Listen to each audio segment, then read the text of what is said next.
علامہ صاحب آپ سے آغاز کرتے ہیں. قرآن کریم فرماتا ہے وَقُولُوا لِلنَّاسِ حُسْنًا، لوگوں کے ساتھ اچھی طرح بات کرو. تو یہ فرمائیے گا کہ زبان کا جو استعمال ہے وہ ہماری زندگی پر کیا اثرات مرتب کرتی ہے، اور یہ بتائیے گا کہ ہم سے متعلق جو لوگ ہیں جن سے ہم مخاطب ہوتے ہیں ان پر کیا اثرات مرتب ہوتے ہیں اس کے؟ الحمدللہ رب العالمین والعاقبۃ للمتقین والصلاۃ والسلام علی سید الانبیاء والمرسلین. اعوذ باللہ من الشیطان الرجیم. بسم اللہ الرحمن الرحیم. ما یلفظ من قول الا لدیہ رقیب عتید. صدق اللہ مولانا العظیم. بہت شکریہ محترم رئیس احمد صاحب. جیسے کہ آپ نے فرمایا کہ اہم ترین موضوع ہے زبان. اللہ تبارک و تعالیٰ کی نعمتوں میں سے ایک نعمت ہے. انسان کو اللہ تبارک و تعالیٰ جو اشرف المخلوقات بنایا اور وَلَقَدْ كَرَّمْنَا بنی آدم کا تاج انسان کے سر پر رکھا، اس کو جو خصوصیات عطا فرمائی، قوت مدرکہ عطا فرمائی، اور قوتوں کے ساتھ اللہ تبارک و تعالیٰ نے جو اہم ترین قوت عطا فرمائی وہ قوت گویائی ہے. زبان ہے، اسپیکنگ پاور ہے، اور اپنے مافی ضمیر کو دوسرے تک منتقل کرنے کی قوت ہے. ٹھیک ہے. تو جہاں یہ زبان اہم ترین اللہ کی نعمتوں میں سے ایک نعمت ہے، وہیں پر یہ زبان انسان کے لیے بہت نقصان دہ بن جاتی ہے، دنیاوی اعتبار سے بھی، دوسروں کو تکلیف پہنچانے کے اعتبار سے بھی، اور آخرت کے اعتبار سے بھی. نبی کریم صلی اللہ علیہ وسلم نے فرمایا کہ انسان خیال نہیں کرتا ہے کہ زبان سے کیا کلمہ ادا کر رہا ہے. فرمایا کبھی کبھی زبان سے وہ بالکل انجانے طور پر ایسا کلمہ کہہ دیتا ہے کہ جو کلمہ اللہ کی نافرمانی کا سبب بنتا ہے. ان العبد لا يتکلم بالکلمۃ، فرمایا اس کلمے کے ذریعے من سخط اللہ تبارک و تعالیٰ کی ناراضگی ہوتی ہے. اس کو پتہ نہیں ہوتا ہے کہ کیا کر رہا ہے، وہ جملہ ادا کرتا جا رہا ہوتا ہے. فرمایا اس کلمے کی وجہ سے وہ جہنم کی اتنی گہرائی میں گرتا ہے کہ جتنی زمین و آسمان کی گہرائی. ٹھیک ہے.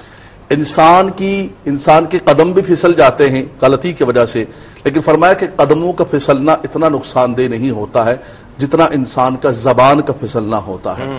آپ نے جو خاص جملہ استعمال فرمایا کہ اس کے اثرات کیا ہوتے ہیں معاشرتی اعتبار سے، دوسروں اعتبار سے، تو دیکھیں اس کے اثرات انسان کے آخرت کے اعتبار سے بھی تباہی اور بربادی کا سبب بنتے، اور دوسرے لوگوں کی دل آزاری اگر زبان سے آپ نے کی اور کوئی کلمہ ایسا استعمال کیا تو وہ بھی انسان کے لیے اللہ تبارک و تعالیٰ کی بارگاہ کے اندر مسئولیت ہوگی اور جواب دہ ہوگی. بالکل. نبی کریم صلی اللہ علیہ وسلم کے صحابی رسول حضرت عقبہ بن عامر فرماتے کہ میں نے اللہ کے نبی علیہ الصلوۃ والسلام سے عرض کیا رسول اللہ کوئی نصیحت فرمائی اور یہ فرمائیے کہ نجات کس کے اندر ہے.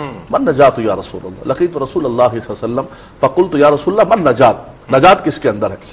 اللہ کے نبی صلی اللہ علیہ وسلم کا جو کلام ہوتا ہے بالکل خیر الکلام ما قل ودل، جوامع الکلم میں سے. حضور نے فرمایا کہ نجات اس کے اندر ہے کہ املک علیک لسانک، اپنی زبان کو اپنے قابو کے اندر.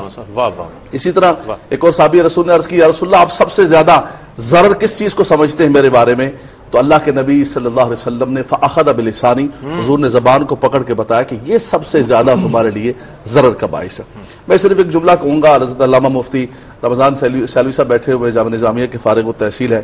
ہمارے استاد قبلہ حافظ عبدالستار سعیدی صاحب نے ہمیں شرح جامی پڑھائی، کافیہ کی شرح ہے ہماری. شرح جامی کے اندر ایک شعر ہے عربی کا. ڈاکٹر صاحب بیٹھے ہوئے ماشاءاللہ بہت زیادہ عربی ادب سے تعلق رکھتا ہے ان کا اور بڑا شوق ہے ان کا. خاص طور پر اس کے اندر شرح جامی کے اندر ایک شعر ہے کہ انسان کو کبھی زخم لگ جاتے ہیں تیروں سے، تلواروں سے، برچھیوں سے، ان کے لیے مٹ جانا ہوتا ہے.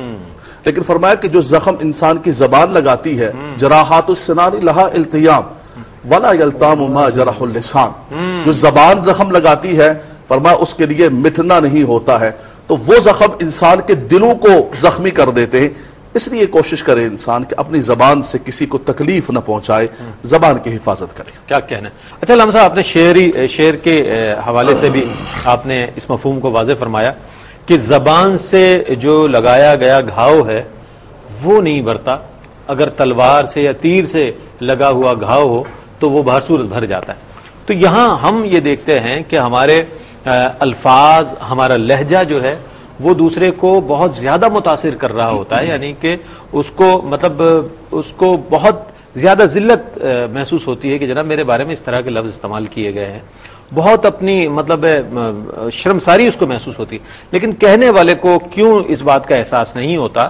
اور اس حوالے سے آج ہمارے درمیان جو دوریاں ہیں، جو ایک دوسرے کے ساتھ ہمارا ایک تعلق باہمی ویسا نہیں ہے جیسا دو مسلمان بھائیوں کا ہونا چاہیے. جیسے قرآن نے فرمایا کہ مومن تو آپس میں بھائی ہیں، تو ہمارے ہاں جو دوریوں کا سبب ہے، خواہ وہ ہمارے رشتہ دار ہوں، چاہے وہ ہمارے دوست ہوں، ملنے والے ہوں، ان میں جو دوریوں کا سبب ہے اس میں زبان کا کتنا عمل دخل ہے، ہم اس حوالے سے آپ سے جواب لیں گے۔ ایک مختصر سا وقفہ ہے، وقفے کے بعد آپ کی خدمت میں حاضر ہوں گے، ہمارے ساتھ رہیے گا۔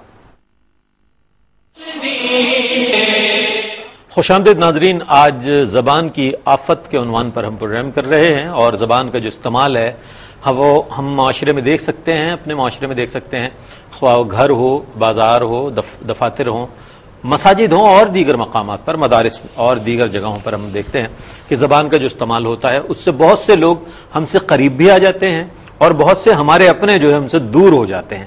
تو یہ ایک اتنی اہم چیز ہے کہ جس کا ہم بالکل خیال نہیں رکھتے عام زندگی میں، معمولات زندگی میں۔ علامہ صاحب، میں نے سوال کیا تھا وقفے پہ جانے سے قبل کہ زبان کتنا کردار ادا کرتی ہے لوگوں کو ہم سے قریب لانے میں یا ہم سے دور کرنے میں؟ بڑا اہم ترین معاشرتی سوال ہے آپ کا، لیکن سب سے بنیادی چیز یہ ہے کہ آج ہمارے ہاں دو طبقات پائے جاتے ہیں۔ ایک تو نوجوانوں کی گیدرین ہے جہاں پر گفتگو ہوتی ہے، لطائف ہوتے ہیں اور مختلف قسم کی باتیں ہوتی ہیں، وہاں پر بھی زبان کو غلط استعمال کیا جاتا ہے، اور لطائف کی صورت کے اندر اللہ اور اس کے رسول کی نافرمانی کی طرف بچے چلے جاتے ہیں، اور خاص طور پر جو ہے ان لطیفوں کے اندر جھوٹ شامل ہوتا ہے۔ جی نبی کریم صلی اللہ علیہ وسلم نے واضح طور پہ متنبہ فرمایا کہ جو لوگوں کو ہنسانے کے لیے جھوٹ بولتا ہے، وَيْلٌ لِّمَن يُحَدِّثُ وَيَكْذِبُ لِيُضْحِكَ بِهِ الْقَوْمَ، تاکہ لوگ ہنسیں، صرف اس کا مقصد یہ ہے جھوٹ ہو سچ ہو، فرمایا اس کے لیے ویل، بربادی ہے، بربادی ہے۔ حضور، اس کو تو خوش طبعی سے تعبیر کیا جاتا ہے نا، کہ خوش طبعی اس جناب، کو خوش طبعی کہا جاتا ہے، اسلام نے منع نہیں کیا، اس کو فنون لطیفہ سے، اس کو آرٹ سے تعبیر کیا جاتا ہے، اور اس کے لیے بڑے خوبصورت اور سلیقہ مند جو ہے ڈاکٹر صاحب جدید زمانے کے مطابق، لیکن اس سے کچھ نہیں ہوتا۔ آپ کچھ بھی نام رکھ لیں، دیکھیں بالادستی اللہ اور اس کے رسول کے احکامات کیا، جھوٹ ہے اور غلط قسم کی بات غلط بات ہے۔ مزاح اسلام کے اندر جائز ہے، تو ایک طبقہ وہ ہے، ایک طبقہ ہمارے کچھ حضرات کا ہوتا ہے، اور اس کے اندر خواتین بھی شامل ہوتی ہیں، وہ کہیں بھی بیٹھتی ہیں کسی گیدرنگ کے اندر، تو ان کا مشن یہ ہوتا ہے کہ کسی کو ٹارگٹ کیا جائے، کسی کی توہین کی جائے، تمسخر اڑایا جائے، کسی لقب سے یاد کیا جائے، اور یہ مردوں کے اندر بھی پایا جاتا ہے۔ اور بعض لوگوں کا مزاج یہ ہوتا ہے، ایک نفسانی ان کی یہ ہوتا ہے کہ وہ اس کو بڑا خوشی کہ کسی کو آپ ٹارگیٹ کر کے، کسی کو ٹارچر کر کے بڑی خوشی محسوس کرتے ہیں، اور اس کے اندر بڑی عزت سمجھتے ہیں اپنے لیے۔ میں علامہ صاحب بیٹھے ہوئے ہیں، میں انگلینڈ گیا پہلی مرتبہ، تو وہاں ایک خطیب صاحب تھے، ان کا طریقہ واردات یہ تھا کہ وہ اس سے پہلے جو بھی خطیب آتا تھا اس کے انہوں نے ٹارگٹ کرنا تھا۔ وہ سمجھتے تھے کہ میں جب تک مجھے لوگ علامت الدار نہیں کہیں گے، جب تک میں پہلے کے حوالے سے کچھ نہ کہوں کہ نہیں، حدیث تو صحیح بیان کی ہے لیکن اس کے اندر یہ بات میں بتانا چاہتا ہوں۔ تو یہ کچھ انسان کی نفسانیت ہوتی ہے۔ اچھا، خواتین کے اندر بھی خاص طور پر یہ پایا جاتا ہے۔ قرآن مجید فرقان حمید نے فرمایا، چاہے مرد ہوں چاہے عورتیں ہوں، لا یسخر قوم من قوم ولا تلمزوا انفسکم ولا تنابزوا بالالقاب، نہ کسی کا مذاق اڑاؤ، نہ کسی کو برے لقب سے یاد کرو، نہ کسی کا تمسخر اڑاؤ، کسی کے حوالے سے کوئی برا لفظ تمہیں اگر اللہ نے توفیق عطا فرمائی ہے کسی کے لیے اچھا لفظ کہہ دو، قولوا للناس حسنا۔ بے شک بے شک۔ اور اس زبان کے اثرات کے حوالے سے آپ نے فرمایا، علماء بیٹھے ہوئے ہیں، حضرت موسیٰ علیہ السلام کو اللہ تبارک و تعالیٰ نے جب فرعون کی طرف بھیجا، فرعون جو خدائی کی دعویٰ انا ربکم الاعلیٰ کا نعرہ اس کا، لیکن رب تعالیٰ نے فرمایا اذهبا الی فرعون، حضرت موسیٰ حضرت ہارون، فقولا لہ قولا لینا، فرمایا اس کے پاس بھی جاؤ تو نرم بات کرنا۔ اتنا بڑا کافر جو ربوبیت کا اور انا ربکم الاعلیٰ کا اللہ فرما، لیکن رب تبارک و تعالیٰ نے اس کے لیے بھی یہ نہیں فرمایا کہ ڈنڈا اٹھا کے اس کے سر پر مارنا، اتنا بڑا کافر دنیا کے اندر، فرمایا کہ نرم بات کرنا، ہو سکتا ہے کہ وہ بات سمجھ جائے، شاید اس کے دل کے اندر اللہ تبارک و تعالیٰ کے رجوع پیدا ہو جائے۔ تو زبان کی نرمی، زبان کی شیرنی، وہ کہتے ہیں کہ انسان جو ہے نا اس سے بہت ساری چیزیں جیت جاتا ہے جو تلواروں سے اور قوتوں سے، طاقتوں سے نہیں جیت سکتا ہے۔ اصل بنیادی چیز یہ ہے کہ اسلام نے ہمیں یہی کانسیپٹ دیا کہ سب سے پہلے یہ تصور اپنا قائم رکھو کہ ما یلفظ من قول الا لدیہ رقیب عتید، جو بھی زبان سے لفظ نکالو گے وہ لفظ اللہ تبارک و تعالیٰ کے فرشتے نگہبان موجود ہوں گے، وہ لکھ رہے ہوں گے۔ جب انسان یہ تصور کرتا ہے، علامہ صاحب نے بڑی خوبصورت حدیث پاک پڑھی من یضمن لی بین رجلی و بین لحیہ کے حوالے سے، اس کے اندر نبی کریم صلی اللہ علیہ وسلم نے فرمایا کہ اسلام کا حسن یہ ہے، من حسن الاسلام المرء ترک ما لا یعنی، فرمایا اسلام کی خوبصورتی یہ ہے کہ انسان لا یعنی فضول چیزوں کو بالکل چھوڑ دے، اور قرآن نے اس کو کامیاب قرار دیا، قد افلح المؤمنون الذین هم فی صلاتهم خاشعون، والذین هم عن اللغو معرضون، فرمایا بےہودہ فضول چیزوں کو چھوڑنے والا، فرمایا وہ مومن کامیاب و کامران ہے۔ تو رئیس بھائی، جب انسان کا کانسیپٹ، انسان کا تصور، انسان کا عقیدہ یہ ہو کہ میرے لفظوں کو بھی تولا جا رہا ہے، میرے لفظوں کو گنا جا رہا ہے، لکھا جا رہا ہے، اور مجھے اللہ کی بارگاہ میں کھڑے ہونا ہے اور اپنے ایک ایک لفظ کا حساب دینا ہے، تو پھر انسان اپنی زبان سے کوئی غلط لفظ استعمال نہیں کرے گا۔ صحیح فرمایا آپ نے۔ کیا وہ امور ہیں کہ جو انجام دیے جائے، خود احتسابی کا عمل کس طرح کیا جائے، جو ہو چکا سو ہو چکا، لیکن اب کس طرح زندگی گزاری جائے کہ ہماری یہ زبان جو ہے وہ ہمارے نامہ اعمال میں کوئی خرابیاں مزید نہ پیدا کر دے، بلکہ اس سے ہم اچھائی کر سکیں، اپنے نامہ اعمال میں نیکیوں کا اضافہ کر سکیں۔ دیکھیں، اس میں جتنی گفتگو کی گئی اس کا نچوڑ یہی ہے کہ اپنی زبان کو سنبھال کے استعمال کریں اور اس تصور کے ساتھ استعمال کریں کہ جو کچھ لفظ میں بول رہا ہوں ان کو تحریر کیا جا رہا ہے، کرامن کاتبین یعلمون ما تفعلون، وہ سب کچھ جانتے ہیں۔